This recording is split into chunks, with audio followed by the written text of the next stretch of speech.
Hi guys, welcome back to my channel. If you're new, I blend imperfect magic into an imperfect life, squeezing in my spirituality wherever it fits and my self-expression.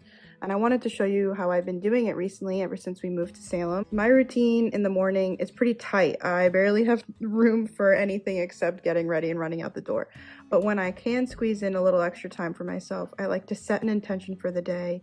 On this morning, I anointed myself with a little divination third eye oil, and then sometimes I will pick out a crystal. It's a crystal, nothing more. I picked out carnelian because I wanted to activate my creativity and courage, and I brought a book to read and an oracle deck to work with at the office. Then I braved the winter, as I do every morning. And during my drives, I like to listen to podcasts, listen to audiobooks. This is really my me grounding time. I actually really love it. That's the book I'm reading at the moment about the elements.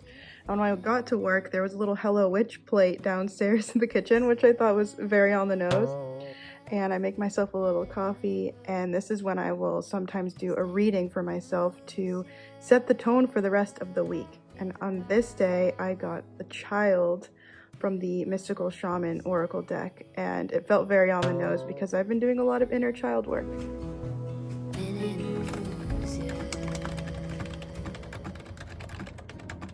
My surroundings fuel my creativity, so creating a witchy space for myself, intentionally picking pieces that get me excited, like that 90s whimsy goth lamp, and all the little things that inspire my creativity has been one of my favorite ways to bring magic to the everyday. The other latest is this new mirror and these 3 candle holders from that same store. I do need to clean the mirror, so disregard that, but how pretty. And while I can't control how my house looks, I can't always control how I feel about my physical appearance, which is why I make the time to make myself feel good.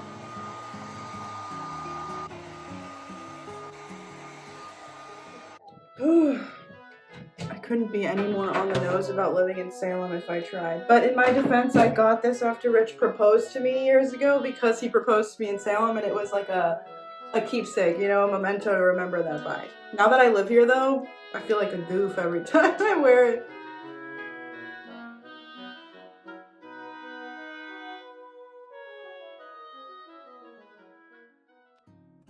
When it's done, it should look a little something like this.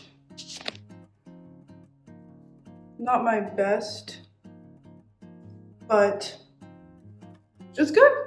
It does the job. Also, what do you think about my hair color? It's natural as it's been in years right now. I got some grays coming in. It's, you know, my roots are pretty much this brown right here, and this is a little bit of like faded color slash my natural highlights, but I don't know, I feel very muted right now, and I think it's because I'm not in the sun as much and I'm feeling kind of washed out. I'm wondering if I should bring some more blonde, like warm honey pieces to my hair. What do you guys think, like a balayage? I don't know. I might do that in April, but what do you guys think?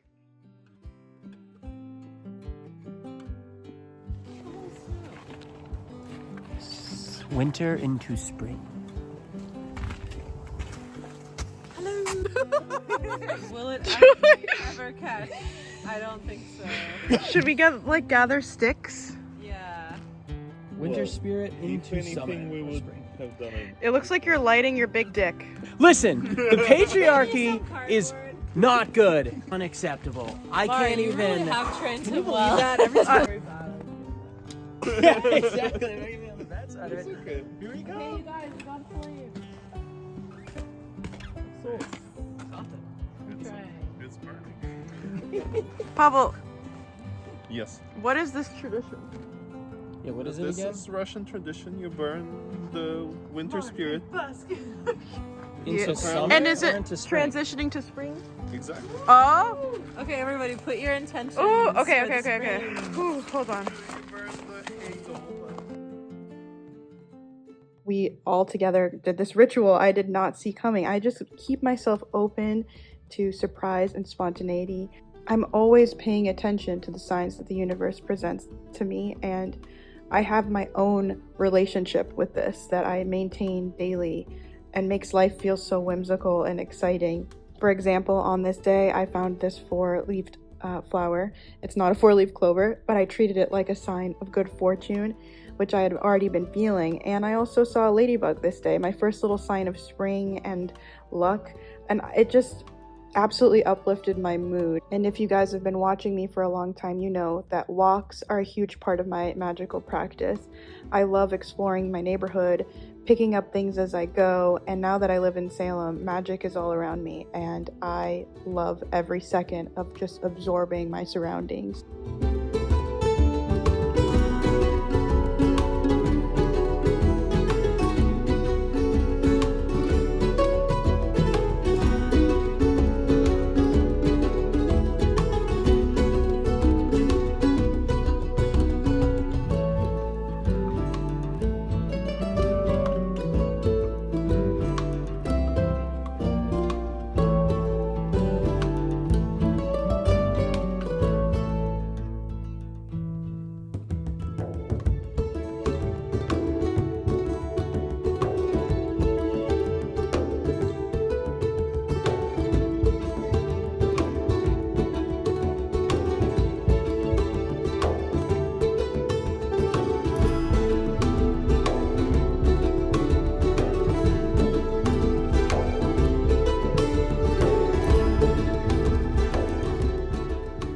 Hi guys, I wanted to quickly interrupt the flow of this video to chat with you a little bit about some things I've been thinking about. I want to be clear that I use the word witch predominantly because I associate it with kind of taking back it being used as a weapon against women, and it represents the wise woman, the alchemist, the person in charge of their life, their spirituality, and because ever since I was a kid, that's something I identified with. I was always a little bit of a weird kid.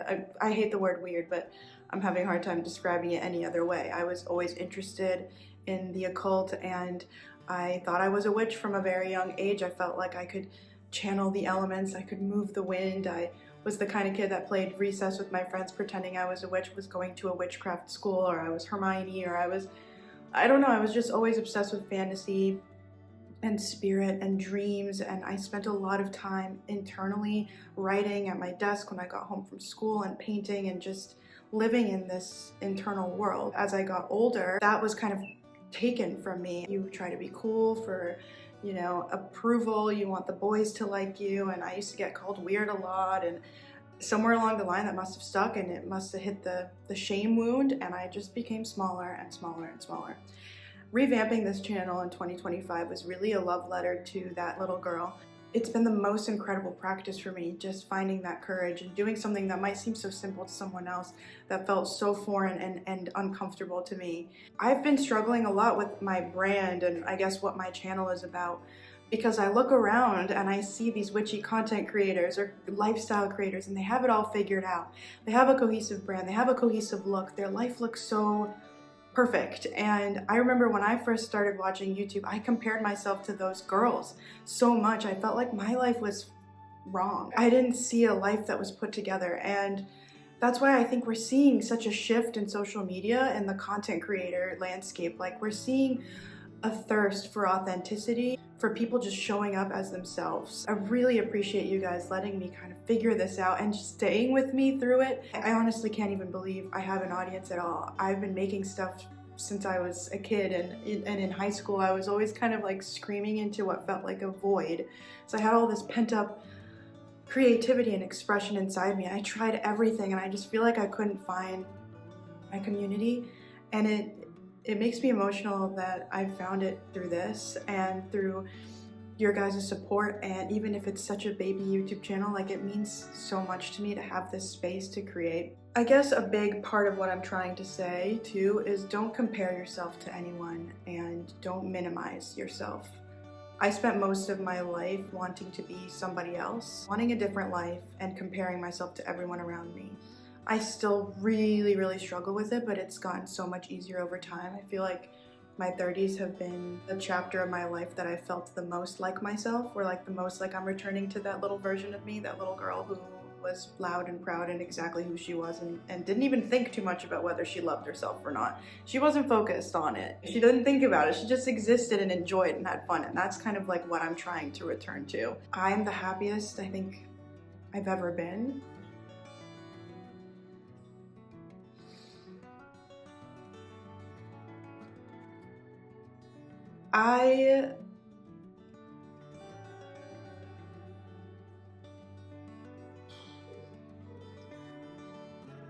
It's taken me so long to get here, and I can talk about it in another video. You know, I've had a lot of hardships, a lot of therapy, a lot of weird life stuff, a lot of cycles of self-hatred and confusion and feeling lost. And I feel like this year, through this channel, through everything I've shared, I am coming out the other side for the first time. And I just got out of my Saturn return, so that probably explains a lot of it. But if there's one of you guys watching and you're like me when I was 14, also consuming content and just feeling so lost and so sick of myself, I hope that you feel a glimmer of hope that things get better, that you have so much power to change your perspective and to alter the circumstances of your life, and not just through magic, but through just time. Things just change and evolve, and it does get better. It's just important to me, for whatever reason, that you guys understand that I'm also seeking connection. This is also an exercise of someone figuring it out. I don't have it together. I just know it gets better, and it has gotten better through doing the things I love. It has gotten better through choosing myself, changing the way I talk about myself and think about myself, and choosing me. Yeah. That's witchcraft to me, I guess is what I'm trying to say. That's the magic. So if I have to leave you with anything else, and one of the most powerful everyday witchcraft practices I do is I've been living my life like I believe I'm the ultimate manifester. Just being totally present. I practice a lot of gratitude. I know you hear this over and over again, but it has made the biggest shift in my life. Just believing that I'm the main character and that life is beautiful. And not to say I don't have my bad days, but it's been such a blessing, and you guys are such a big part of that. This channel is such a big part of that, and I thank you so much for watching, and I'll be back next time.